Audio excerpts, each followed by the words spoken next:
إن الحمد لله نحمده ونستعينه ونستغفره ونعوذ بالله من شرور أنفسنا ومن سيئات أعمالنا.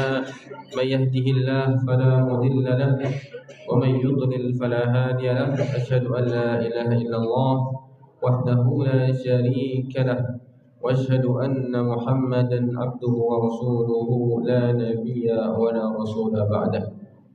Hadirin yang insyaallah dirahmati oleh Allah Subhanahu wa taala. Alhamdulillah, segala puji senantiasa kita ucapkan sebagai rasa syukur kita kepada Allah Subhanahu wa taala yang telah memberikan kita berbagai nikmat yang begitu banyak, sehingga saat ini Allah memberikan nikmat yang begitu besar, yaitu Allah masih memberikan kita kesempatan di malam yang ketiga ini untuk menikmati bulan Ramadan. Bulan yang dimana Allah limpahkan di dalam berbagai keberkahan, berbagai rahmat, dan juga ampunan-ampunannya bagi mereka yang meminta ampun kepada Allah Subhanahu wa taala. Bulan yang dimana Nabi katakan dalam suatu hadis, "Atakum Ramadan syahrun mubarak." Telah datang kepada kalian bulan Ramadan, bulan yang penuh berkah. Kenapa bulan Ramadan ini penuh berkah? Nabi melanjutkan dalam hadisnya, "Tuftahu fihi abwabul jinan wa ghulqat fihi abwabun nar wa sufidatis syayatin." Karena pada bulan ini, kata Nabi, pintu-pintu langit itu dibuka selebar-lebarnya. Yang dimana para ulama menjelaskan maksud daripada pintu-pintu langit ini dibuka oleh Allah Subhanahu wa taala dikarenakan banyaknya ketaatan yang dilakukan di bulan Ramadan. Banyaknya amal-amal saleh yang dilakukan di bulan Ramadan sehingga pintu surga Allah buka. Dan juga di dalamnya Allah tutup pintu-pintu neraka. Yang dimana kata para ulama maksudnya adalah kenapa pintu-pintu neraka ditutup? Karena pada bulan Ramadan itu sangat sedikit orang yang maksiat kepada Allah Subhanahu wa taala. Sangat sedikit orang-orang yang beriman kepada Allah Subhanahu wa taala itu bermaksiat di bulan Ramadan. Kalaupun masih maksiat, tidak sebesar maksiat yang di luar bulan Ramadan. Akan tapi Allah tidak hanya mengatakan sedikit maksiat di bulan Ramadan, tapi Allah memberikan cara, Allah memberikan sarana agar orang-orang itu tidak mudah untuk melakukan kemaksiatan kepada Allah Subhanahu wa taala. Di antara sarana yang Allah berikan agar orang-orang itu tidak berbuat maksiat kepada Allah Subhanahu wa taala adalah wasufidatis syayatin, yaitu Allah belenggu setan-setan. Yang kata para ulama, yaitu setan-setan yang sebelum Ramadan itu senantiasa menggoda kaum muslimin untuk bermaksiat kepada Allah Subhanahu wa taala, itu Allah belenggu sehingga mereka tidak berkeliaran di bulan Ramadan untuk menggoda hamba-hambanya dalam bermaksiat kepada Allah Subhanahu wa taala. Maka dengan sebab inilah bulan Ramadan dikatakan bulan yang penuh berkah, yang dimana bulan ini tidak selayaknya berlalu begitu saja seperti bulan-bulan biasanya. Tidak ada peningkatan ibadah. Bahkan yang lebih parahnya, jika bulan Ramadan malah ibadah kita semakin menurun. Na'udzubillah min dzalik. Allah telah memberikan berbagai janji yang besar di bulan Ramadan. Allah lipat gandakan amal-amal yang dikerjakan di bulan Ramadan itu agar orang-orang termotivasi, terdorong untuk beribadah di bulan Ramadan. Kalau dengan janji-janji itu kaum muslimin, orang-orang yang beriman kepada Allah Subhanahu wa taala masih belum termotivasi untuk beribadah, maka dengan apa lagi Allah memberi motivasi untuk beribadah kepada Allah Subhanahu wa taala. Maka dengan bulan Ramadan ini bagaimana kita berusaha untuk meningkatkan ibadah dan menghasilkan ibadah yang berkualitas. Karena ibadah yang Allah inginkan bukanlah karena kuantitasnya. Allah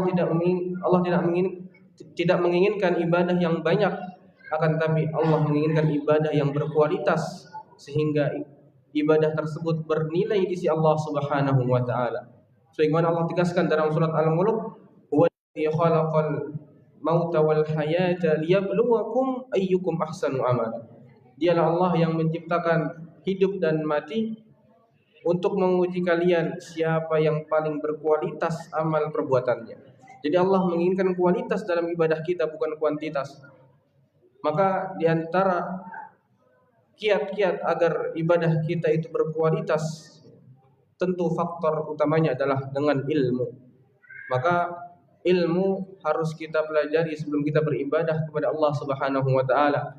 Karena tanpa ilmu tersebut kita tidak tahu tata cara ibadah-ibadah yang kita lakukan, baik dari puasa, baik dari salat dan ibadah-ibadah yang lainnya. Maka ilmuilah suatu ibadah sebelum kita lakukan sehingga amal tersebut memang benar sesuai dengan tuntunan Rasulullah sallallahu alaihi wasallam. Karena ibadah yang tidak sesuai dengan tuntunan Nabi Muhammad sallallahu alaihi wasallam itu akan tertolak di sisi Allah Subhanahu wa taala. Lalu di antara kiat untuk menjaga kualitas ibadah kita di bulan Ramadan adalah bagaimana kita meluruskan niat kita dalam beribadah kepada Allah Subhanahu wa taala. Tentu niat adalah hal yang paling penting dalam suatu ibadah. Dan niat tersebut adalah sebagai penentu apakah ibadah kita diterima oleh Allah Subhanahu wa taala. Nabi bersabda, "Innamal a'malu binniyat."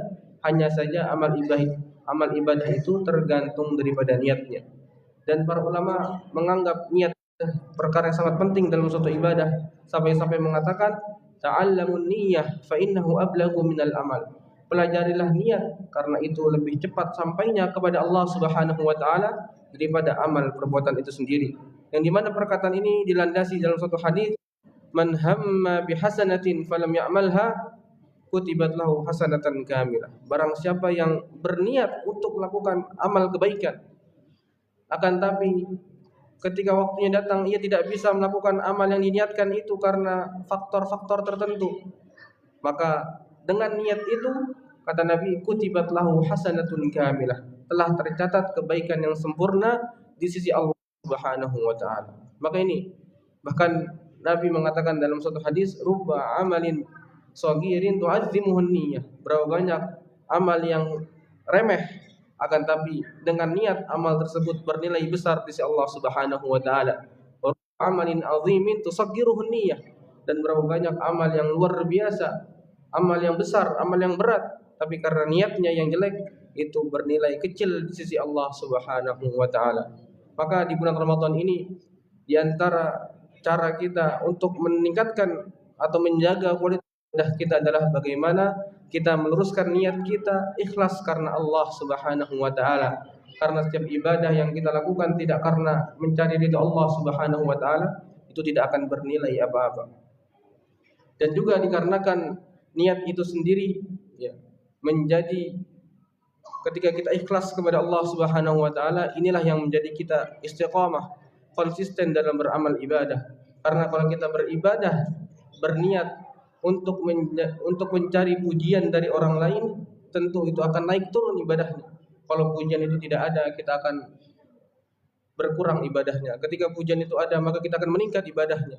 Akan tapi orang-orang yang ketika beribadah itu niat ikhlas karena Allah Subhanahu wa taala, maka dia akan konsisten dalam menjaga kualitas. Ini kiat yang pertama, bagaimana kita memperbaiki niat, bagaimana kita menjaga niat, kita niatkan amal ibadah di bulan Ramadan ini mengharapkan ridha Allah Subhanahu wa taala dan mengharapkan pahala dari Allah Subhanahu wa taala. Man qama ramadhana imanan wa ihtisaban falahu ma taqaddama min dambi. Barang siapa yang mendirikan bulan Ramadan dengan keimanan, dengan harap pahala dari Allah Subhanahu wa taala, maka janjinya adalah ghufira lahu ma taqaddama min dambi. Allah akan ampuni dosa-dosanya yang lalu dan yang akan datang. Dan juga kita niatkan ini di bulan Ramadan, amal ibadah yang kita lakukan sebagai ajang pembiasaan diri dalam ketaatan. Mungkin di luar bulan Ramadan kita pernah melakukan qiyamul lail. Mungkin di luar bulan Ramadan kita jarang menyelesaikan 1 juz sehari. Dan juga amal-amal ibadah yang lainnya. Akan tapi di bulan Ramadan ini, jadikan bulan Ramadan ini sebagai madrasah, sebagai pendidikan kita, sebagai latihan kita untuk kita membiasakan diri dalam melakukan amal-amal kebaikan. Karena ketika amal kebaikan itu sudah kita latih dalam jangka waktu yang sering, itu akan mudah kita lakukan di waktu-waktu yang lainnya. Hadirin yang dirahmati Allah Subhanahu wa taala. Lalu kiat yang kedua adalah bagaimana di bulan Ramadan ini agar kita terjaga kualitas ibadahnya adalah untuk menjaga diri kita dari bermaksiat kepada Allah Subhanahu wa taala. Karena sungguh ketika seorang itu bermaksiat kepada Allah Subhanahu wa taala, apalagi di bulan Ramadan, karena kata para ulama, maksiat yang dilakukan di bulan-bulan atau di waktu yang Allah muliakan itu tidak seperti maksiat dilakukan pada waktu-waktu yang tidak Allah muliakan. Dan ketahuilah bahwasanya maksiat itu menyebabkan seorang berat untuk melakukan amal saleh. Maksiat menyebabkan orang itu malas dalam melakukan amal kebaikan. Maka ketika itu pernah ditanya oleh seseorang muridnya yang mengadu karena muridnya ini sulit untuk melakukan qiyamul lail, sulit untuk melakukan salat malam. Maka kata Hasan Al-Basri, asqalatkum dunubukum, bahwasanya yang memberatkan kalian untuk beribadah, untuk bangun malam, melakukan qiyamul lail dikarenakan dosa-dosa yang kalian lakukan. Jadi dari sini kita paham bahwasanya dosa dan kemaksiatan itu menyebabkan seorang itu berat untuk melakukan amal kebaikan. Walaupun orang sehat, walaupun orang itu kuat, ya, masih muda, akan senantiasa diiringi dalam kehidupan itu kemaksiatan kepada Allah Subhanahu wa taala, maka ia tidak akan bisa untuk maksimal dalam beribadah kepada Allah Subhanahu wa taala. Maka hentikanlah maksiat di bulan Ramadan dan juga setelah bulan Ramadan nanti. Adapun maksiat-maksiat yang dulu kita lakukan di luar bulan Ramadan, segera kita mintakan ampun kepada Allah Subhanahu wa taala, karena pada bulan ini adalah bulan yang dimana Allah akan mengampuni dosa-dosa bagi mereka yang meminta ampun kepada Allah Subhanahu wa taala. Dan yang terakhir adalah agar ibadah kita terjaga kualitas di bulan Ramadan, senantiasa kita berdoa kepada Allah Subhanahu wa taala. Karena pada hakikatnya semuanya kembali kepada Allah Subhanahu wa taala. Allah ketika kita beribadah itu hakikatnya yang memudahkan langkah kita. Allah yang memudahkan anggota tubuh kita untuk beribadah kepada Allah Subhanahu wa taala. Yang dimana para ulama menamakan dengan nikmatut taufik. Nikmat taufik itu nikmat Allah mudahkan untuk melakukan amal-amal kebaikan. Maka kita senantiasa terus berdoa kepada Allah Subhanahu wa taala agar kita senantiasa istiqamah dalam menjalankan bulan Ramadan, istiqamah dalam membaca Al-Qur'an di bulan Ramadan sampai akhir, istiqamah dalam salat tarawih, terus berdoa kepada Allah Subhanahu wa taala. Iyyaka na'budu wa iyyaka nasta'in. Kita senantiasa meminta tolong kepada Allah Subhanahu wa taala untuk melakukan amal-amal kebaikan. Karena sungguh tanpa pertolongan Allah Subhanahu wa taala kita tidak akan bisa melakukan amal-amal kebaikan. Maka dari itulah Nabi mengajarkan satu doa kepada kita, Allahumma a'inna ala dzikrika wa syukrika wa husni ibadatik. Ya Allah, tolonglah kami untuk mudah dalam mengingatmu, bersyukur kepadamu, dan juga melakukan ibadah yang baik kepadamu. Inilah 3 kiat agar kita terjaga kualitas ibadah kita di bulan Ramadan. Semoga dengan yang saya sampaikan ini bisa bermanfaat untuk diri saya sendiri dan juga kepada jamaah sekalian. Mungkin itu yang bisa saya sampaikan. Kurang lebih mohon maaf. Assalamualaikum warahmatullahi wabarakatuh.